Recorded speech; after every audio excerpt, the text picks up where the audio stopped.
Thank you, Madam Speaker.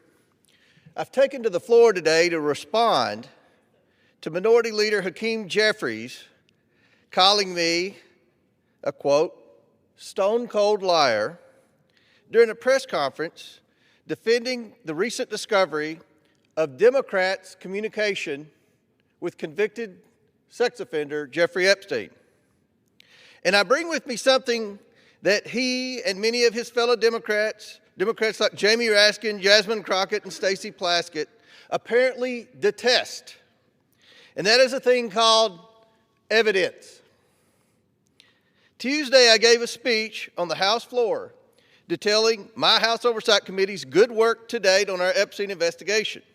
After all, Hakeem Jeffries, the Democrats in Congress, and your allies in the corporate media have been demanding a full release of the Epstein documents for months, including all the documents from the Epstein estate.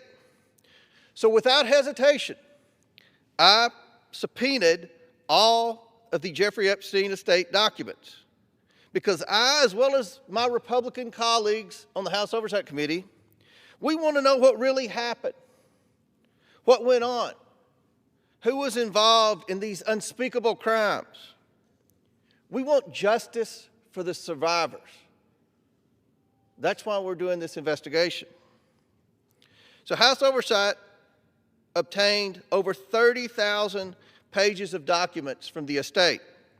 Unlike the Democrats, who only released 10 of those over 30,000 pages of documents, Republicans on the House Oversight Committee released every single document on the website for the American people to see.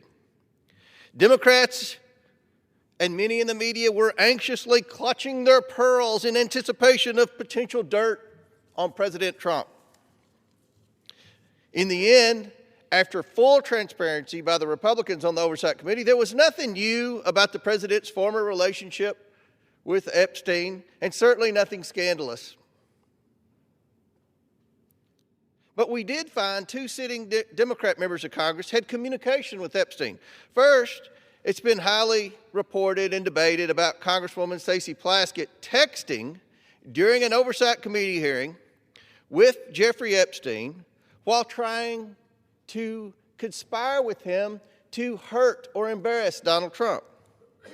But according to Jamie Raskin, that was okay because Mr. Epstein was her constituent. Now, how embarrassing a rationale is that? But the second communication was this email right here, where Hakeem Jeffries' campaign reached out directly to Jeffrey Epstein, soliciting campaign dollars for the, quote, Brooklyn Barack.